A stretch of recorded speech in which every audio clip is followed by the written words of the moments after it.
Lebanon நாட்டை சேர்ந்த பெரும் பணக்காரர்கள்ல ஒருவர் எமில் புஸ்தானி. அவருக்கு கோடிக்கணக்கான சொத்துகள் இருந்ததாம். அவர் என்ன செஞ்சாராம் தெரியுமா? தன் இறந்ததுக்கு அப்புறம் தன்னை புதைக்கிறதுக்கான கல்லறையை பார்த்து பார்த்து அவரே கட்டினாராம்.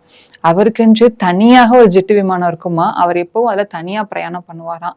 அப்படி ஒரு நாள் அவர் பிரயாணம் பண்ணும்போது அந்த ஜெட் விமானம் கடல்ல விழுந்து போச்சாங்க.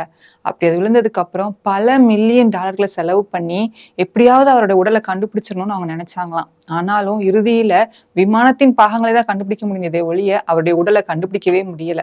அவர் பார்த்து பார்த்து தனக்காக கட்டின அந்த கல்லறையில வைக்கிறதுக்கு அவர் உடல் கிடைக்கவே இல்லை. வேதத்துல கூட ஒரு வசனம் இருக்குங்க, நாளைய தினத்தை குறித்து பெருமை பாராட்டாதே, ஒரு நாள் பிறப்பிப்பதை அறியாயே என்று. இன்றைக்கு உங்களுடைய வாழ்க்கையில நான் இதை செஞ்சிருவேன், அதை செஞ்சிருவேன், என்னால இது முடியும் நீங்க நினைச்சிட்டு இருக்கீங்களா?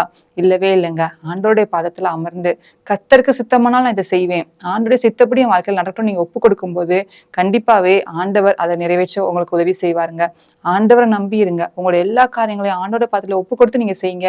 அப்ப கர்த்தர் அதை வாய்க்க செய்வார்.